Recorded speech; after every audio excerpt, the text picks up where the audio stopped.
Tell me about some other maybe lesser known or uncommon SEO tactics that can help your brand or rank your website. Yeah, so lesser known ones.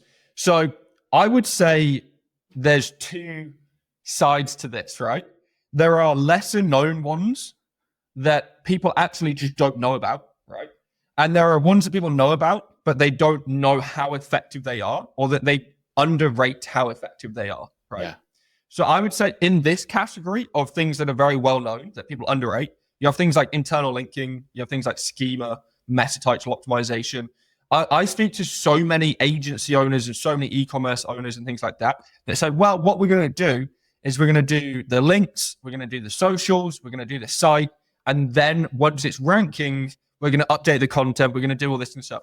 Like, that's not really how it works. Yeah. You need to have that holistic approach initially for it to get the maximum success. And if you don't do X, Y, and Z, then you're limiting the success of that overall campaign from the beginning. And Google wants you to have as high a quality score as a baseline as possible from the moment you get indexed, which is another whole technical kind of spiel thing we can go down. Yeah.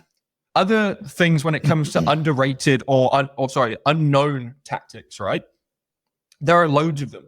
It's just very dependent on what you're doing, right?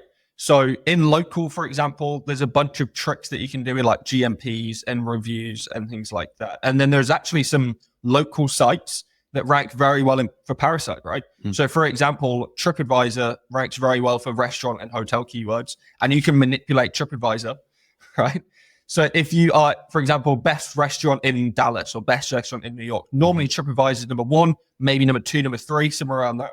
That page is probably getting 10,000, maybe hundreds of thousands of visitors per month. You can manipulate yourself to be number one for that and then get the traffic from there, right? So there's all these kind of under the table things.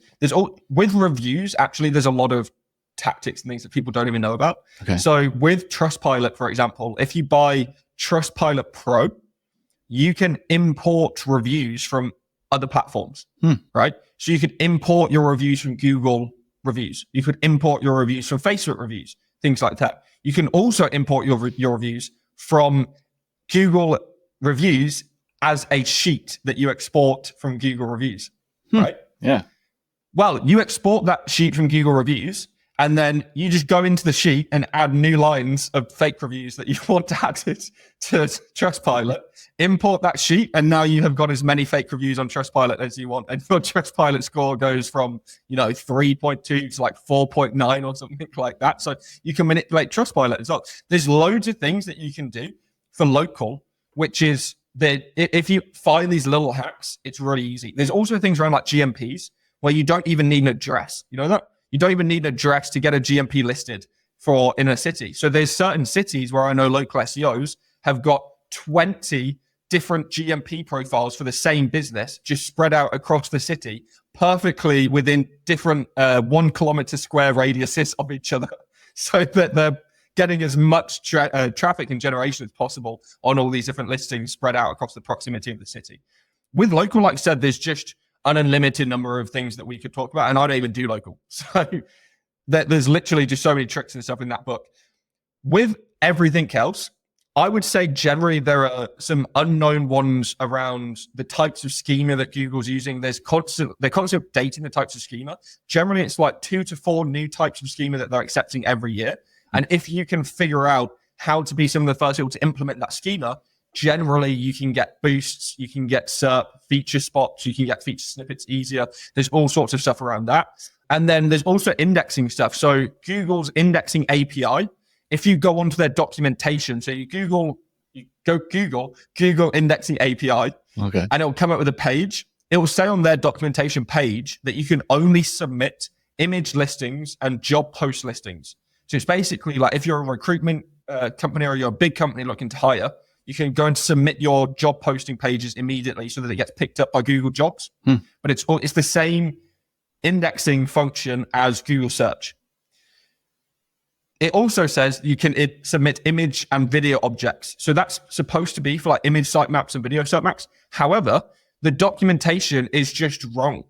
So it's number one, as an API, as a developer, right, having your documentation be factually incorrect is very, very bad, especially considering you're one of the top richest companies in the entire world. Yeah. And you can't even get your documentation right. But the reason it's wrong is that stuff about image listings and job postings, all that's a complete load of nonsense. You can submit any page to Google's indexing API. So if you move sites, or if you do it like with a client, you sometimes move domains, things like that. Most people don't know that you can use Google's indexing API to get your new domain indexed the same day. So you don't have to wait like weeks or months for Google to catch up with all these different URLs and stuff. You just force it into the SERP on that same day. And again, because Google's documentation is wrong, and so many people like to believe whatever Google puts out is 100% gospel and fact, people don't go down that path because they read the thing, they're like, oh, well, I can't use it. They never use it. But actually, if you just start messing around with some stuff, you figure out that a lot of this stuff isn't correct, and that actually there's some settings and there's some stuff like that that allow you to do things that you can kind of get away with. And in SEO, that's just over and over and over again. It's just about doing that additional deep diving, questioning things that are in front of you, questioning documentation, that kind of stuff. And you start finding little unknown tips and stuff that people, the industry doesn't know, and are massively valuable for SEO. So if you like this clip and you want to watch another one, click here. If you want to watch the entire podcast, click here.